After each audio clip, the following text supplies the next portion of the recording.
Eh, di sini saya akan melanjutkan video yang ketiga, mereview video yang ketiga, yaitu eh, video teman saya yaitu Wazir Hamid tentang akhlak tasawuf. Akhlak tasawuf mendalami kesucian diri atau menyelami kesucian diri, yang buku ditulis oleh Dr. Lalu Muhammad Nurul Wattoni, MPDI, diterbitkan Forum Permuda Aswaja. Di sana beliau mengatakan pengertian dan konsep moral. Pengertian moral berasal dari bahasa Latin mores, yang artinya adat atau kebiasaan. Secara umum, moral adalah panduan perilaku yang membedakan mana yang benar dan salah, serta baik dan buruk. Moral tidak hanya terkait dengan tindakan, tetapi juga melibat emosi dan kognisi. Itu kata beliau. Terus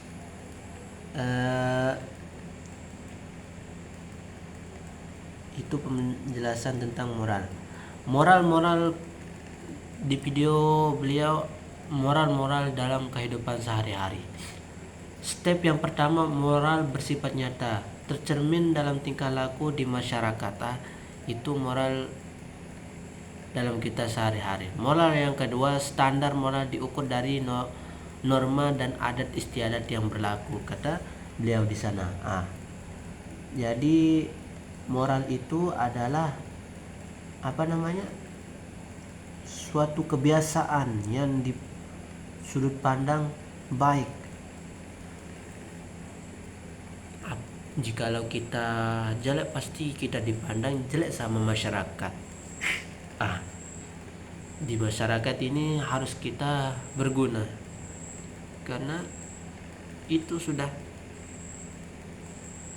kita, kalau jadi orang jelek pasti kita tidak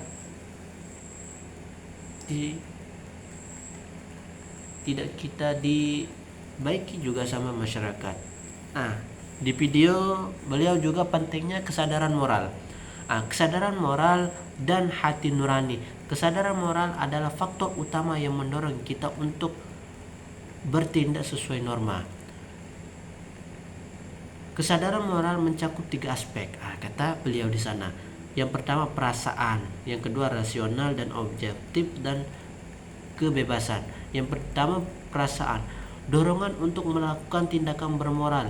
Itu kata beliau. Yang kedua rasional dan objektif, tindakan yang diterima secara umum oleh masyarakat. Itu. Terus yang ketiga kebebasan. Kemampuan untuk memilih tindakan bermoral sendiri. Kalau kebebasan ini, kata beliau, kemampuan untuk memilih. Kita memilih teman mana yang benar, kita memilih teman mana yang salah, kata beliau di sana. Terus ada juga beliau mengatakan kesimpulan juga, sistem moral dari pemikiran ke tindakan moral adalah sebuah sistem yang berintegrasi. Itu kata beliau, untuk bertindak bermoral dan ada 3 langkah. Yang pertama sadar. Jadi cara kita menyelami kesucian diri harus harus sadar diri, kata beliau. Itu sadar, mengetahui, memiliki pengetahuan tentang nilai baik dan buruk. Bertawakal juga, imtisarul awamir wajtinabun nawahi. Dan itu kan pengertian tawakal, yaitu bertakwa, menjunjung tinggi perintah Allah, dan menjauhi larangan Allah Subhanahu wa taala. Terus ini juga ada 10 jurnal tentang video beliau. Jurnal yang pertama, menyelami lubuk tasawuf, yang disusun oleh Mulyadi Kartanegara, nama beliau. Manusia memiliki 2 rumah, Satu rumah jasadnya yaitu dunia rendah ini, yang lain rumah rohnya. Ada dua rumah. Yang pertama ada rumah jasad, yang kedua ada rumah rohnya, yaitu alam tinggi. Tetapi karena hakikat manusia terletak pada rohnya, maka ia merasa terasing di dunia ini. Perasaan terasing inilah yang kemudian memicu sebuah pencarian spiritual quest dari seorang manusia, dan dengan itu pula ia memilu perjalanan spiritualnya menuju Tuhannya. Ilmiah disebut tarekat torikoh. Namun karena Tuhan sebagai tujuan akhir perjalanan manusia bersifat rohani, manusia harus berjuang menembus rintasan materi agar rohnya menjadi suci. Itu jurnal yang pertama. Terus jurnal yang kedua tentang akhlak tasawuf, sajian pensucian jiwa, yang disusun oleh Cahaya. Yang kedua Andri Naldi. Pendidikan merupakan media yang efektif untuk mengajarkan norma mensosialisasi nilai dan menanamkan etos di kalangan warga masyarakat. Dalam hal ini, urgensi pendidikan terletak pada fungsi sebagai instrumen untuk memupuk kepribadian bangsa, memperkuat identitas nasional dan memantapkan jati diri bangsa. Muncul buku tentang akhlak tasawuf, sajian jiwa. Ibaratnya kita diharapkan kembali keingatan bagaimana jiwa ini agar kembali bersih dan suci lagi. Setelah beberapa ayat dan hadis di dalam buku ini yang akan ditemukan membuat kita lebih sadar bahwa apapun yang dikejar di dunia ini hanya sebagai keridhaan ilahi dan tak lebih dan tak kurang. Jadi yang kita cari di dunia ini sekarang adalah ridho Allah Subhanahu wa taala. Kan kita syarat masuk surga itu kan rahmat Allah Subhanahu wa taala. Jurnal yang ketiga, esensi tasawuf akhlaki di era modernisasi, yang disusun oleh Audah Manan. Tasawuf sebagai salah satu tipe mistisme, dalam bahasa Inggris disebut sufisme. Kata tasawuf mulai dipercakapkan pada akhir abad kedua Hijrah yang dikaitkan dengan salah satu jenis pakaian kasar yang disebut suf atau wol kasar. Tasawuf memiliki obsesi kedamaian dan kebahagiaan spiritual yang abadi. Tasawuf berfungsi sebagai pengendalian berbagai kekuatan yang bersifat merusak keseimbangan daya dan jiwa agar ia kebal terhadap pengaruh luar dirinya untuk mencapai kedamaian dan kebahagiaan jiwa. Itu jurnal yang ketiga. Jurnal yang keempat, pendidikan karakter melalui tasawuf akhlak perspektif Al-Quran. Ini kan cara-cara kita bersehari-hari kan sebagai penuntut. Kesimpulan disertai ini adalah pendidik karakter melalui tasawuf akhlak perspektif Al-Quran mengusung paradigma pendidik karakter religius. Temuan disertai ini adalah bahwa pengamalan makomat dalam tasawuf akhlaki perspektif Al-Quran memberikan kontribusi terhadap pendidikan karakter seperti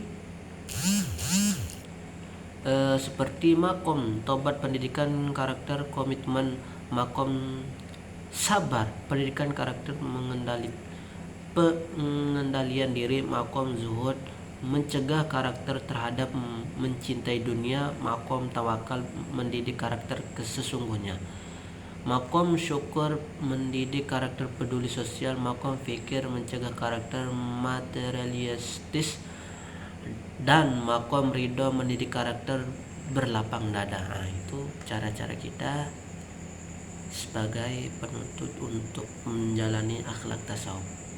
Terus jurnal yang kelima, jalan kesucian ajaran tasawuf dalam suluk uji Sunan Bonang. Cara-cara Sunan Bonang ini. Tujuan dilakukan penelitian ini untuk mengetahui gagasan mistis berupa ajaran tasawuf dan tahapan perjalanan spiritual yang terdapat dalam suluk wujud karya Sunan Bonang.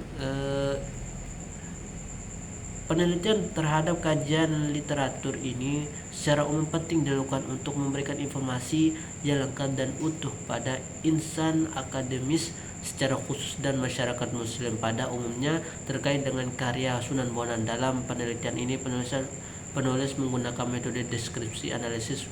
Penulis berusaha mendeskripsikan. Itu yang kelima. Yang keenam, metode mensucikan jiwa, tazkiyatun nafs, dan implementasinya bagi pendidikan agama Islam yang disusun oleh Siti Mutolingah Basri Zain. Manusia merupakan makhluk yang memiliki dimensi fisik dan dimensi jiwa. Dimensi jiwa ini yang menjadikan manusia bisa lebih mulia daripada malaikat, namun juga bisa lebih hina daripada binatang. Oleh karena itu, jiwa manusia ini harus disucikan agar manusia bisa tazkiyatun nafs. Di sinilah pendidikan agama Islam memegang peranan penting, yakni bagaimana agar peserta didik memiliki jiwa yang bersih sehingga bisa menjadi manusia yang sempurna. Adapun jenis-jenis penelitian dalam studi ini yaitu studi pustaka dengan cara mengkaji sempurna. Mengkaji literatur yang terkait dengan permasalahan, kemudian dianalisis dengan menggunakan teknik analisis atau contoh analisis. Adapun hasil dari penelitian ini yaitu metode tazkiyatun nafs. Ada 3 tahapan. Yang pertama, membersihkan jiwa dan sifat-sifat tercela dari sifat-sifat tercela. Yang kedua, menghiasi jiwa dengan sifat-sifat terpuji, tahlil.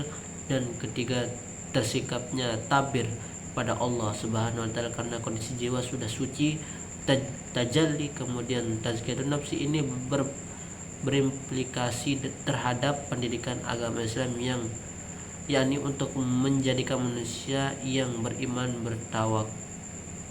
bertakwa serta berakhlak mulia. Diperlakukan adanya proses mensucikan di jiwa, tazkiyatun nafs. Itu jurnal yang ke-6. Jurnal yang ke-7, manusia merupakan makhluk yang memiliki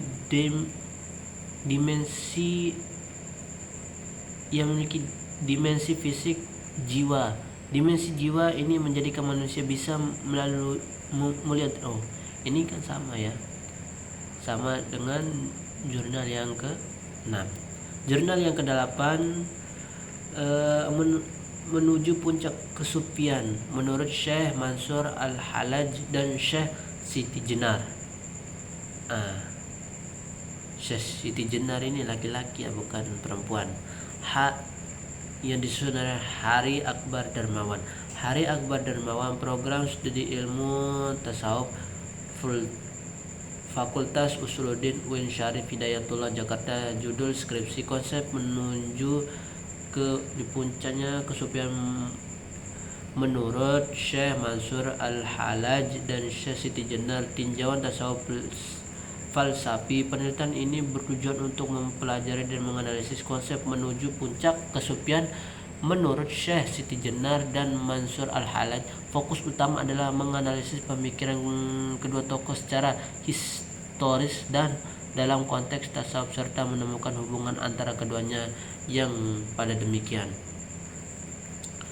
Yang ke-9, konsep al-fana, al-baqa dan ittihad dalam tasawuf yang disusun oleh Muhammad Yustandari, Hardika Yusuf, Rahmat Azhar Karoni, Maftuh Ajmain, Siti Rihadatul Aishi. Artikel ini membahas konsep utama dalam tasawuf yang dikembangkan oleh Abu Yazid Al-Bustami, yaitu al-fana, al-baqa dan ijtihad dalam ajaran tasawuf. Al-fana merujuk pada proses meleburkan diri ke dalam kehendak Allah dengan menghilangkan ego dan kesadaran duniawi. Setelah mencapai al-fana, seorang sufi akan memasuki tahap al-baqa, yaitu kondisi keabadian spiritual yang membuatnya tetap sadar akan kehadiran ilahi dalam setiap aspek kehidupan.